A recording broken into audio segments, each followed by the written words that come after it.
Hello everyone, better afternoon to all of you. So এই মোমেন্টে তোরা অনেকেই বলছিস দাদা ডব্লিউবিজেতে টুক্কা ট্রিক্স আমরা কীভাবে ইউজ করতে পারি। ঠিক আছে, লাইক এটা যেহেতু একটা এমসিকিউ বেসড এক্সাম না, ক্যাটেগরি 1, ক্যাটেগরি 2 আর ক্যাটেগরি 3 এর মার্কিং স্কিম যদি প্রপারলি জানা থাকে না, যে কীভাবে কীভাবে কত নেগেটিভ মার্কিং আছে, একটা কোশ্চেন ঠিক করলে কত মার্কস পাওয়া যাবে, আর ওটাকে যদি ম্যাথামেটিক্যাল স্ট্যাটিস্টিক্যালি যদি আমরা অ্যানালিসিস করি আর যদি প্রবাবিলিটিও দেখি না, তো অবভিয়াসলি অনেক মানে এটা বেটার হবে যদি তোরা যদি কয়েকটা তুক্কা মারিস। তো অবভিয়াসলি চান্স আছে, হাই চান্স আছে যে ধর কি 4টে তুক্কা মারলি।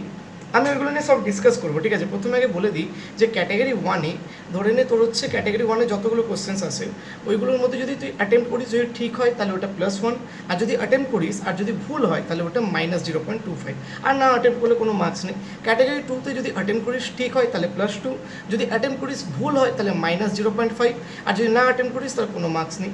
ক্যাটাগরি 3-এর মধ্যে ধরে নিয়ে হচ্ছে ওটা মাল্টিপল অ্যান্সার টাইপ আছে। এবার ধরে নে 3টে অ্যান্সার কারেক্ট আছে, এবার 3টে অ্যান্সারের জন্য 2 মার্কস অ্যালট করা হবে।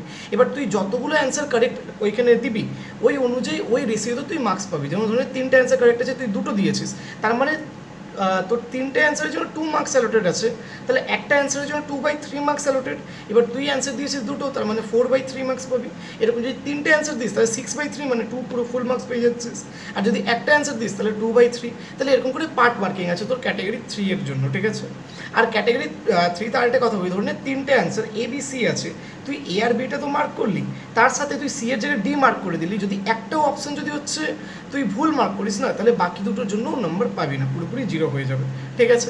তো এইটা তোর প্যাটার্ন। এবার কীভাবে আমরা হচ্ছে একটু স্ট্র্যাটেজিক্যালি যদি খেলি, দেখ ক্যাটাগরি 1-এ অনেক কোশ্চেন তোরা এরকম পাবি না যেখানে হচ্ছে তোরা n = 1 বা n = 2 বা n = 3 পুট করবি, দেখবি এ বি সি ডি এর মধ্যে যে অপশনগুলো থাকবে ওইখানে n = যেটা পুট করেছিস কোশ্চেনে, সেইখানেও n = ওটা পুট করলে দেখবি অ্যান্সার ম্যাচ খেয়ে যাচ্ছে। তাহলে দেখবি এ যদি অপশন যদি ম্যাচ খায়, এই অপশন ঠিক করে চলে আসবি, একদম পুরোটা সলভ করার দরকার নেই। ম্যাট্রিক্স আর ডিটারমিনেন্টের ক্ষেত্রে এটা কিন্তু প্রচুর ঘটে, ঠিক আছে। ঠিক একইভাবে আমি যদি তোদের বলি যে ডেফিনেট ইন্টিগ্রেশন, তো ডেফিনেট ইন্টিগ্রেশনের ক্ষেত্রে সবসময় মনে রাখবি যে কিংস রুল আগে ইউজ করবি, ঠিক আছে। এগুলো হ্যাক্স একটা। তারপরে যদি তোরা দেখিস যে একটু যদি আমি বলি তুক্কার ক্ষেত্রে, যে হচ্ছে ধরে নে ক্যাটাগরি 1-এর কোশ্চেনগুলোর ক্ষেত্রে তুই যদি 4টে কোশ্চেন ঠিক করিস না, 4টে কোশ্চেন তোর তুই তুক্কা মারলে, ঠিক আছে, ওর মধ্যে থেকে ভেবে নে যে তোর একটা কোশ্চেন কারেক্ট হলো, তাহলে একটা কোশ্চেনের জন্য +1 পেলি। আর বাকি যে 3টে যে ভুল গেল তার জন্য কী পাবি, -0.75, ঠিক আছে। তার মানে 1 - 0.75 করলে 0.25। তো 4টের মধ্যে থেকে অবভিয়াসলি একটা ঠিক হওয়ার প্রবাবিলিটি তো অনেক হাই আছে। অবভিয়াসলি যে 4টেও ভুল হতে পারে এটা একটা পসিবিলিটি আছে, কিন্তু এই পসিবিলিটি অনেক কম আছে, ঠিক আছে। তা তোর যদি লাগে যে তুই তুক্কা মারবি, তো এমন কোশ্চেনগুলোর ক্ষেত্রে মারবি যেখানে তুই অপশান ধরকে দুটো এলিমিনেট করে দিয়েছিস, বাকি দুটো অপশানের মধ্যে তোকে একটা অপশান মার্ক করতে হবে। তো ওরকম তুই 6-7টা কোশ্চেন করতে পারিস, যাতে ওর মধ্যে থেকে যদি দুটোও ঠিক হয়ে যায় আর বাকিগুলো যদি নেগেটিভ মার্কিংও পাস, আলটিমেটলি তুই একটা পজিটিভ মার্কিংই পাবি, ঠিক আছে, নেট যদি আমি বলি। আর ক্যাটাগরি 3-এর ক্ষেত্রে সবাই ট্রাই করবি যে ধরে নে কোনো কোশ্চেন তুই পারছিস না, তো ওই কোশ্চেনের ক্ষেত্রে যে কোনো একটা অপশান মার্ক করে আসতে, কারণ বেকার 2-3টে অপশান মার্ক করে লাভ নেই। ধরে নে একটা অপশান মার্ক করে আসলে ওই ক্ষেত্রে 3টে অ্যান্সার কারেক্ট আছে, এ বি সি, তুই মার্ক করে আসলে বি, তার মানে তুই 2/3 মানে 0.67 মার্কস পাচ্ছিস। এবার ধরে নে এ বি সি কারেক্ট আছে, তুই একটু বেশি দেখিয়ে এ আর ডি মার্ক করে আসলি, এবার এটা তো ঠিক আছে কিন্তু ডিটা তো মিসম্যাচ হয়ে যাচ্ছে, তার মানে তুই 0 পেলি। তা কেন অত রিস্ক নেবো, তার থেকে বলো আমি একটাই মার্ক করি, একটার জন্য যত মার্কস পাবো অত আমি পেয়ে যাবো মাল্টিপল অ্যান্সার টাইপে। আর ধরে নে দুটো কারেক্ট আছে আর তুই ওই একটা মার্ক করলি, এ আর বি দুটো কারেক্ট, আর তুই এটা মার্ক করে চলে আসছিস, তাহলে অবভিয়াসলি +1 পেয়ে যাবি, হ্যাঁ কি না। তো এইগুলো কয়েকটা অ্যাডভাইস আছে যেটা তোর এক্সামের টাইমে মনে রাখা উচিত বা পেপারগুলো এইভাবে অ্যাটেন্ড করা উচিত, ঠিক আছে। আর হ্যাক্সের ব্যাপারে আমি বললাম যে সবসময় যখনই কোশ্চেন এনের টার্মে থাকবে না, তো n = 1, n = 2, n = 3, ব্যাস এই 3টে পুট করে দেখবি বাকিগুলো চলে আসবে। ইন্টিগ্রেশনের ক্ষেত্রে বলে দিই, ধরে নে integration of this function = this দেওয়া আছে।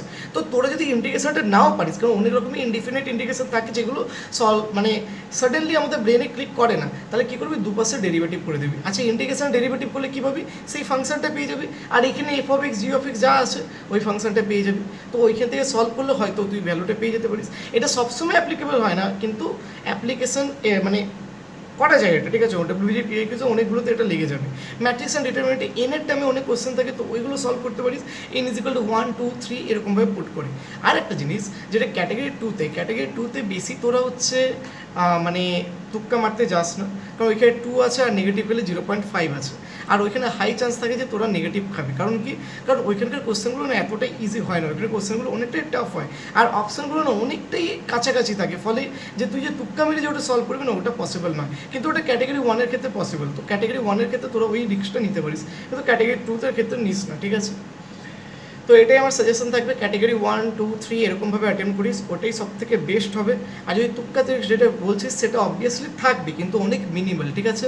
5 থেকে 7টা কোশ্চেনের মধ্যে তোরা তুক্কা অ্যাপ্লাই করতে পারিস, ওর মধ্যে থেকে ম্যাক্সিমাম মার্কস হয়তো এক্সট্রা মার্কস পেয়ে যেতে পারিস, ঠিক আছে। আর অবভিয়াসলি ক্যাটাগরি 3-এর ক্ষেত্রে তোরা ট্রাই করবি যেগুলো আমি বললাম সেগুলো মেনটেন করার। আরেকটা জিনিস যে কিছু হ্যাকস যদি বলি এক্সামের টাইমে, ঠিক আছে, তোরা এন ইজ ইকুয়াল টু ফান্ডা তোমায় বলে দিয়েছে, ঠিক আছে। তোরা আরেকটা জিনিস, হ্যাঁ, কোনো কিছু যখন সলভ করছিস না তখন বাকি 4টে অপশান আগে দেখবি, ঠিক আছে। ওই 4টে অপশানের মধ্যে কোনো একটা অপশান পুট করলে কি ওটা রেজাল্টে চলে আসছে কিনা সেটাও ভালোভাবে দেখিস। তার মানে কোশ্চেনের থেকে কোশ্চেন তো দেখবি, এবার যে কোশ্চেনগুলো তোর একটু আননোন লাগছে, যেটা একটু নন সলভেবল লাগছে, যেটা একটু টাফ লাগছে, সেগুলো কিন্তু অপশানগুলোর দিকে তাকাবি। হয়তো অপশানগুলো দেখে তোর ক্লিক করে গেছে যে হ্যাঁ এটা হতে পারে বা এটা হতে পারে, ঠিক আছে। তো কয়েকটা জিনিস এগুলো ফলো করা, এগুলো সাডেনলি তোর এক্সামের টাইমে মাথায় আসে না, ঠিক আছে। তো এগুলো কয়েকটা জিনিস ফলো করিস, মাথায় রাখিস, যাতে বেটার হয়, ঠিক আছে। Thanks to all, good bye.